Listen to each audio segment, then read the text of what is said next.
So let's move on from the rise of Bitcoin to the technology that undergirds it, that makes it all possible, a blockchain. A blockchain is simply a way to better facilitate the transfer of different bytes and bits of information around the globe. Money is one type of data, but there are a myriad of types of data, and the better that we can facilitate their transference and have visibility into how they move around the globe, the more easily we will be able to solve major systemic problems that currently plague our societies. Marshall McLuhan once said, "We shape our tools, and then our tools shape us." I want you to think about that for a second. Think about how tools such as social media have been shaped by humans and then in turn shape how us humans interact. Or a more tangible example would be how the advent of cars have shaped how civilization maneuvers. All this to say, we better start putting a hell of a lot more intention behind the tools that we build because their implications are far-reaching and have real consequences.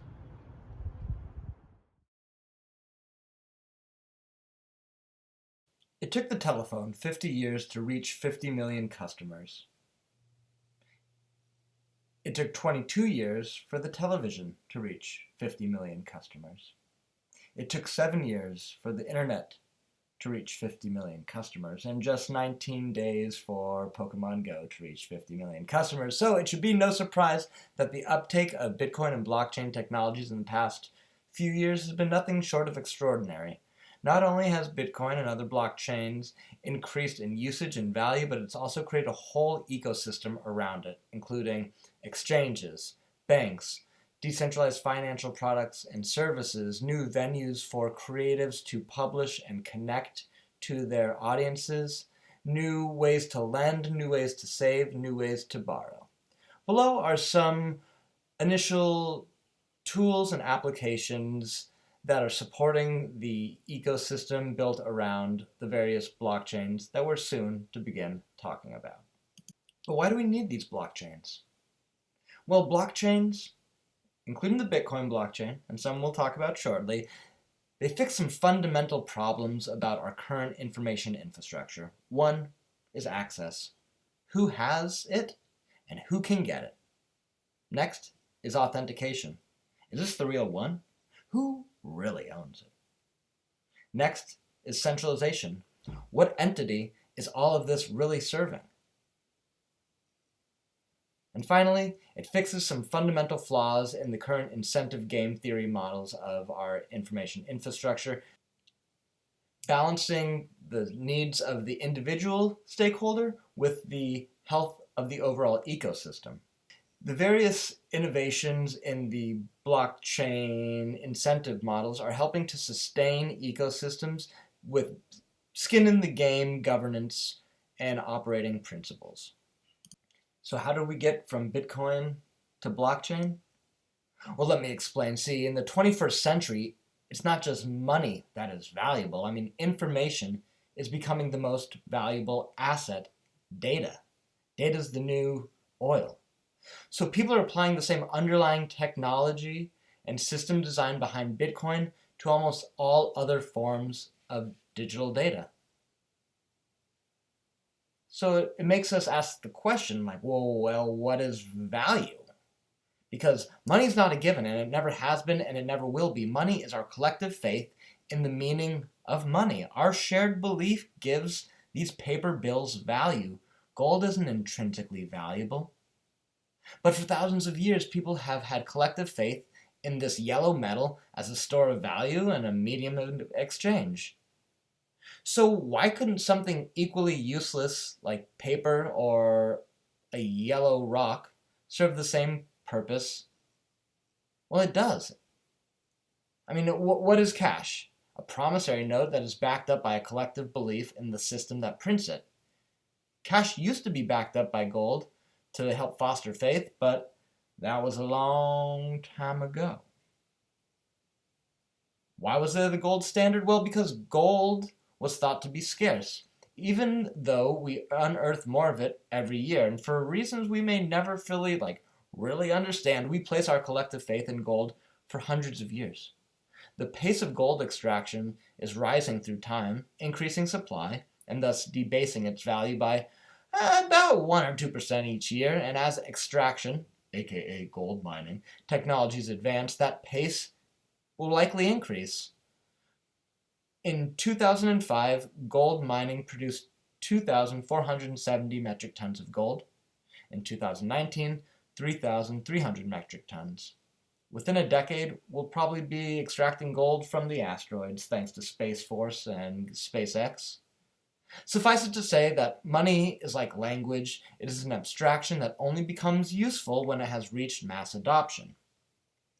A new monetary asset or system can only emerge if it better fulfills the core function of money and it can overcome the adoption hurdles.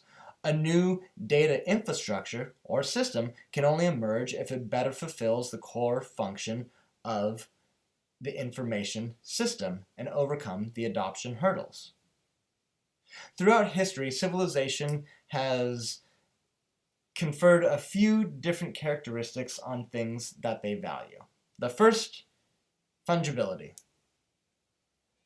The symbols are interchangeable. That symbol A is identical to symbol B and vice versa. So gold is like the standard. It is the most fungible. When melted down, an ounce of gold is indistinguishable from any other ounce of gold.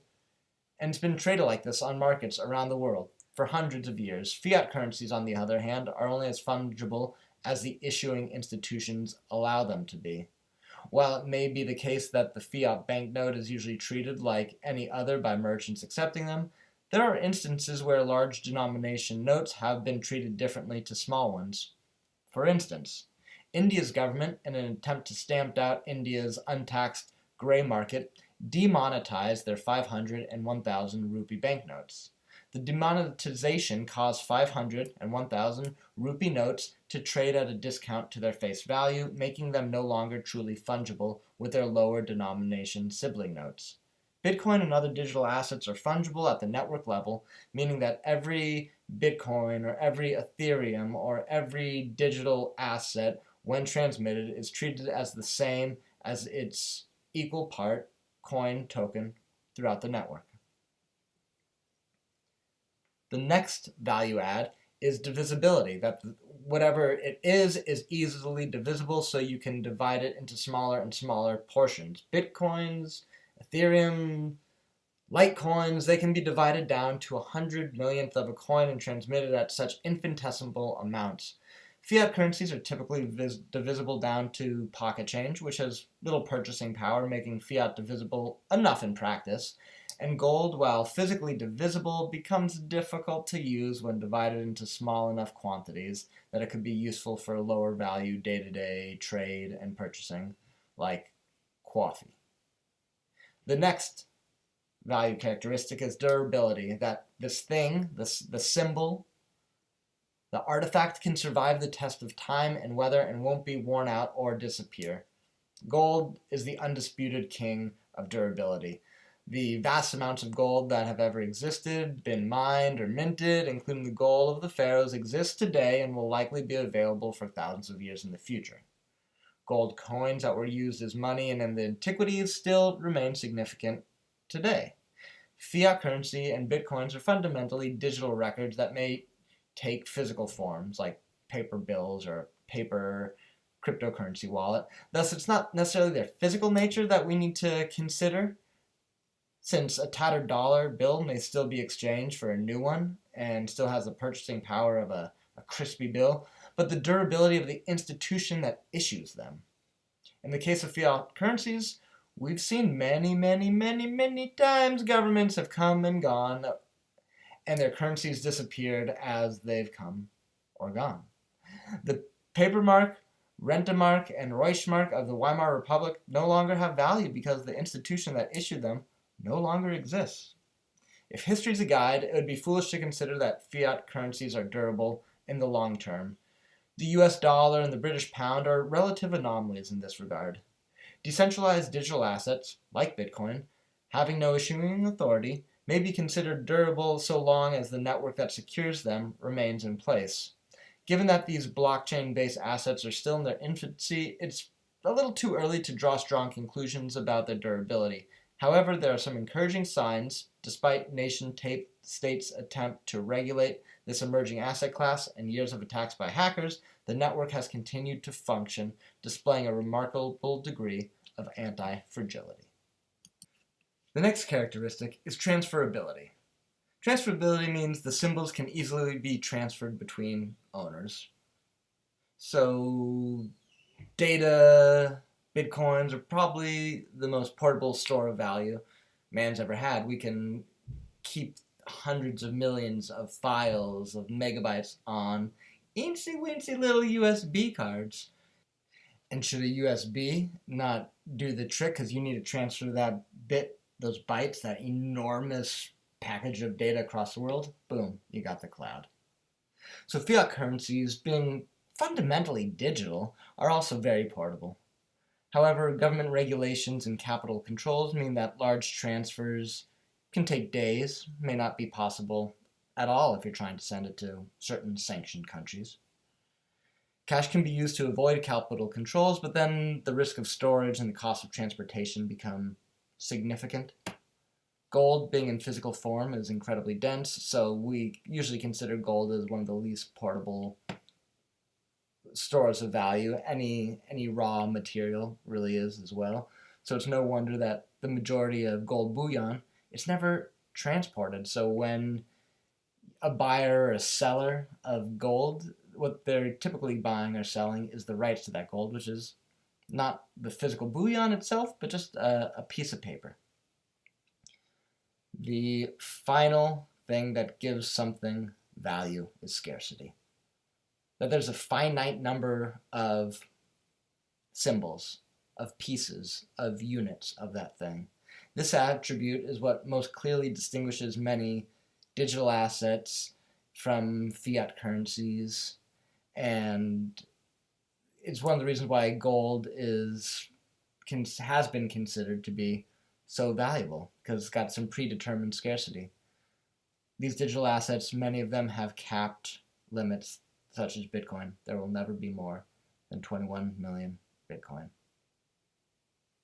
And how much money is in circulation in the US economy? We don't know. And at the rate that they're printing, we're not going to know how much is going to be in circulation in 2 years from now. We don't realize because we're pretty in the thick of it, but fiat currencies are a relatively recent invention, and if history has shown us anything, it's that they're prone to constant increases in supply. Nation-states have shown a proclivity to inflate their money supply to solve whatever short-term political and/or economic problems they face. The inflationary tendencies of governments across the world leaves the owner of that fiat currency with the likelihood that their savings will diminish in value over time as the monetary supply becomes inflated.